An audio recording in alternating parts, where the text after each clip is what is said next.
Hello everyone, Brian here with another edition of the Architectural Modeler Happy Hour.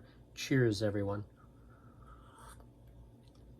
So why another happy hour? Well, spring is here and the temperature has been up and down here in Connecticut, but we've had a couple of weekends that have been just beautiful and really good for cleaning up the yard and doing gardening.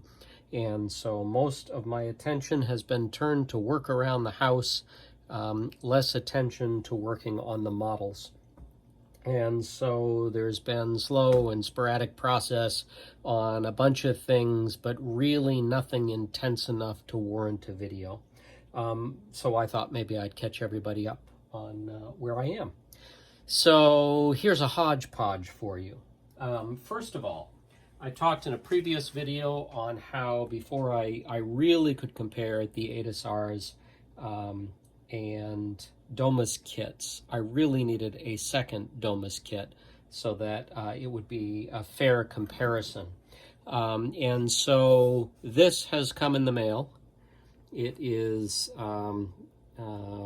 Saint Maria de Cardet in the same region as Saint Philou de Barrera, and it is the same scale as what I'm building here. Now, I probably should have gotten a different scale. It would have given me a better idea of how the kits compare, but this is the one that appealed to me, and so that's the one I got. So I will do a short video unboxing this, so be looking for that. So that's the first item. As long as we're talking about Saint Philou, I have continued work on the two apses, the sacristy over here and the smaller apse over on this side. And here's where I'm at. So I'm using the thin tiles to how can I point here and you can still see. I'm using the thin tiles to do the center here, and I'm putting those tiles on their side so that they stick out to create these pillars all the way around. So this is working out fairly well, and I did a video where I showed how I created the arches here on these, but what I've found, I don't know if this will come out on the video, probably won't come out on the video. We don't have quite enough light here. Clearly I'm not a professional operation. This is me in my basement with an iPhone and doing the best I can. So what I'm finding is that as I built these up here, I did that, and then I'm placing the tiles inside that. That's different from what I've done on the rest of the models and the other models I've done, because usually I lay a layer down and then I sand across the top to make sure it's even before I do the next one. But because I've been laying these down, I haven't had an opportunity to do that. And I've been looking down on the work rather than straight across at it. And this won't show up on the video, but I'm sloping downhill slightly this way on all of these. I'm not getting good gaps on these like I like to do when I'm doing the brickwork on the sides. And so now that I've noticed that, I'm going to have to do this next couple of layer trying to be cognizant of becoming level again. And then I will do the layers before I put the side pieces up so that I can go ahead and sand across the top and take care of that. So it's coming out okay, but it's not quite what I want. You can also sort of see on the video, this one I put down at the bottom angles inward somewhat, and I don't like that. I don't know how I didn't notice that when I was doing it, but I would prefer that this be absolutely straight, and so I would have never put that piece in there had I noticed it. So that's where I am on that, and I will continue soon to work around the edge here and then begin to go forward on that. I have decided that on the front here, I'm going to go ahead and lay down poster board over the styrofoam and actually fold it over here so I get a nice edge. So I'm getting a better idea of how I'm going to handle landscaping there. So that is Saint Philou. On Saint Pedro de la Nave, which we need to finish soon because I'm basically there and I'm procrastinating on finishing it entirely. First, let's look at the Chalet. So on the Chalet, what I did is I went around the edge. There are many ways I could have finished off this thick edge here, but what I decided to do was take the simplest route, and that is I took a black Sharpie and I just colored it over. So that's all I did all the way around, is just colored that in. And then I'm going to lay down the grass. I'm actually going to paint this next and then lay down grass on top of it, and that'll be that. I did the same thing on San Pedro. I colored the edge here black all the way around, so I'm ready to go there. And then this morning, I'm looking around for it, and I don't have it here in the basement. I had a water-based polyurethane in a mat, and I took a small brush this morning, and I took that water-based polyurethane, and I started at the very top, and I just went down across the whole thing, and I painted every surface with it.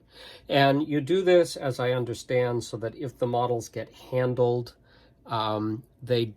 nothing can stain them, because you've got a polyurethane on there. The ceramics are not going to absorb any dirt. And so I did that all across the ceramics, the wood that underlies the roofs here, the wood doors, all of that I polyurethaned. Now, you know, it really didn't change the appearance at all of any of the brickwork on the side, but the one thing it did that I'm not real happy about is it dulled my roofs. So the roofs were a slightly brighter red than they are now. It dulled them. So I'm not sure what to do about that. Maybe there's nothing I can do about that at this point. If you're into like truly scale models and you're thinking, well, if I saw this building so far away that it appeared this size, colors wash out naturally. And so it may be that the dulling of these roofs gives a better scale appearance. I just don't like it as much. So I'm not sure what to do about that. I'll have to get on and research now. How can I prevent that from happening in the future? Maybe I can't. Maybe that's just the effect of putting a matte polyurethane on that. I may go over this. It was listed as a matte polyurethane, and my thought was, well, first I'll brush in the matte polyurethane to see if it does anything to fill in seams or smooth edges. It really did not. And then my thought was, I'll go in with a spray matte polyurethane after that to dull it all out. Well, what I'm finding is it's really not a sort of a semi-gloss matte finish. It's really very dull, and so there may be no need to do that. So I may just leave it like it is here and move on. So very close to being done yet. The next thing I need to do, as I said, is I need to paint underpaint the surfaces here, and then I need to lay down the grass and the bushes and maybe some dirt here in front of the door, and then this will be done. And I will do a video on where I'll focus on these exclusively. Then the other thing I've been working on is the little Kumamoto castle. This is the paper model that I'm working on. This is my first excursion into glue-up paper models, as opposed to the ones I've been doing where it's really just press fit of items. Let's get this off of here. So what I've done to this point is put together the base of the model. I'm sorry about the light. There's not as much light here as I'd like to have. When you look at this closely on the camera, you're probably not picking it up, but the whole model angles up slightly on this side. And I don't know what to do about that at this point. So when I look at the model straight on, again, it doesn't show on the camera, but I'm seeing some angles I don't want to see here. And I'm thinking that what this means is that when I get to putting the roofs on here, I've got to make sure I glue them I've got to glue them with the base kind of pressed down and that curve out of there as much as I can. I can't glue them up to reinforce the angle that I've got here. So I'm finding this is one of the interesting things about paper models is they can be more fidgety than the ceramic models. There's more opportunities for things to flex than you've got on the ceramic models. This is actually taking quite a while because each piece needs to be glued on and then it needs to be held in place for a while to glue up. And so this is taking longer than I thought it would. But again, part of that is simply that I'm spending more time out in the garden than I am in here with the models.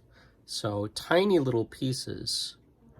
That's a set of stairs with a little railing on it. And you can see it's, you know, not much bigger than my thumb. So these are very small models. You're definitely working with little pliers, little clips like this. I actually got multiple versions of this. I've got 3 or 4 of them to work with, self-closing, so that they can hold the places in peace while they glue. I have not done anything with the larger model that I'm working on. I am still saving that. I figure what I really need to do here is focus on finishing the Chalet and San Pedro, get those done. Then I've probably got to finish the Kumamoto Castle, and then I can move on again to St. Feliu de Barrera and focus that while I am starting St. Maria. And then I will get to work. Obviously, I'm not a professional YouTuber. I can't even remember the name of the large model I'm working on from ADIS Rs. So poor preparation on my part, shame on me. But I will, when I get working on this after I'm done St. Feliu, I will also resume work on the larger ADIS Rs models and move forward there. So that's where we are this evening. I called it an architectural model happy hour, but this is only my second sip of wine in the whole thing. Let's see, the only other thing I'll note this evening is I've talked about Sharpies a lot and I've used them for a lot. But for some of the finer work we've got here, for coloring in the seams on these models, for coming back in on models like this and touching up where I didn't cut through the model but just did black to simulate windows, I needed finer brushes. And so this is not an endorsement. This happens to be a Tombow kit, but there are many out there. This is in grayscale. And what's nice about these is they've got very fine tip brushes. And then on the other side, they've got smaller, still a relatively fine brush, but not coming to a fine tip. So there are 2 types of tips to work with on this, which makes it a little easier depending on the application you're looking at. So I will use these especially on the paper models, to take care of the seams, and I've got a range of colors here so that I'm matching, you know, whatever is the paper that's going over the top that I need to simulate. So there we are, and there's where we're at.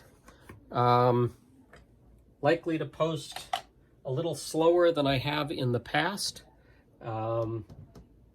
As it is spring, once it gets really hot again, it'll be nice to sit here in the basement where it's nice and cool and work.